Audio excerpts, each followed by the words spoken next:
something troubling to me is the fact that the image that people associate with Hitler is this screaming, obsessed man.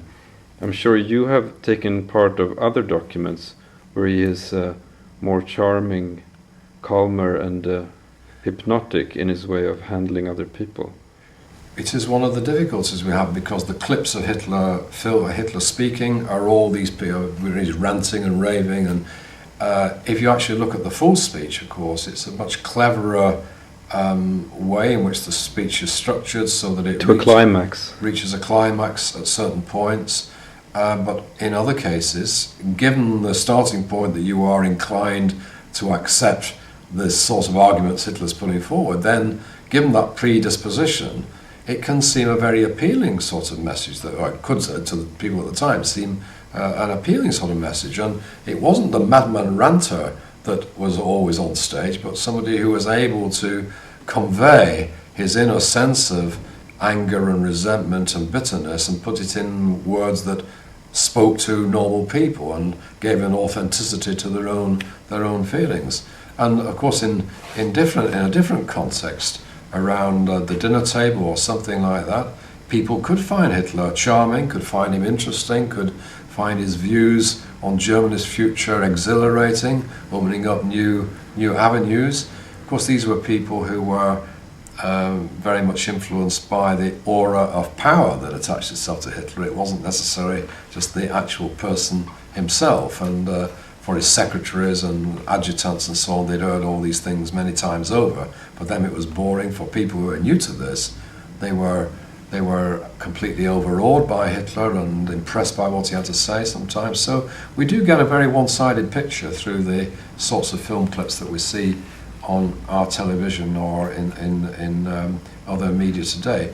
On the other hand, of course, that does represent in certain ways the absolutely negative side which ultimately dominated in Hitler. So there is nothing for us, I have to say, that isn't the slightest bit appealing about his message or what he was aiming at or his intentions. Of course. So, but we have, in order to try to grasp why he was possible, to see why at that particular time, in that context, so many Germans in different ways did find appeal in what he was saying. Otherwise, the thing becomes a complete mystery, completely incomprehensible. Having spent so much time thinking and writing about Hitler, do you get immune to the horrors that you were actually writing about, or does it hit you sometimes? I don't think you ever get immune to it. But of course, it is true that you get familiar with these horrors, and so to that extent there isn't very much which is new in there, which really strikes you, because the whole thing is so horrific and you've dealt with it for so long in so many different ways.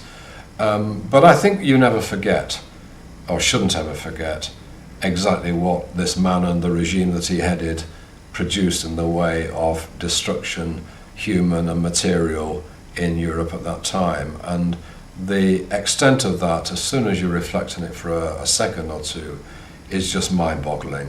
That the scale of that loss of life, say over 50 million people dead in the war, which he was the main author of, and then this terrible genocide against the Jews. And the key thing about that, of course, to remember is that although we focus on that quite rightly, that was actually not the end for Hitler, but the beginning. And we have these extraordinary notions of European domination, whereby over the next generation, next 25 years or something, as many as 31 million, mainly Slavs, were then to be deported eastwards. A colossal program of ethnic cleansing, which in a German-dominated Europe. So, of which the Jews were then, Jews had a special place in the Nazi pantheon of evil, but the Jews were the beginning of this process, not the end. They weren't counted in the 31 million, it was presumed they'd already gone, and then you had another 31 million on top of that. So this is really, on the scale of this type of human destruction, is something you can never become complacent about, or never just see it as an abstraction, but it's brought home to you over and over again. These were real people and real individual lives were at stake here, and or the individual stories of victims of this regime come home time and time again to make it plain to you what you're dealing with and remove any sense of this being just an abstraction and a sense of being immune to these horrors. There's no immunity to it. Now, if you could travel through time, let's say to the fall of 1938 or spring of 39 and have 10 minutes with Hitler, what questions would you ask? Let's say he thought you were a journalist visiting him from a British newspaper. Well, I would ask the question we've spoken about already. Why and where did you become this fanatical, pathological anti-Semite? And my second question would be, can you please give me a short answer because I've got a train to catch in 10 minutes?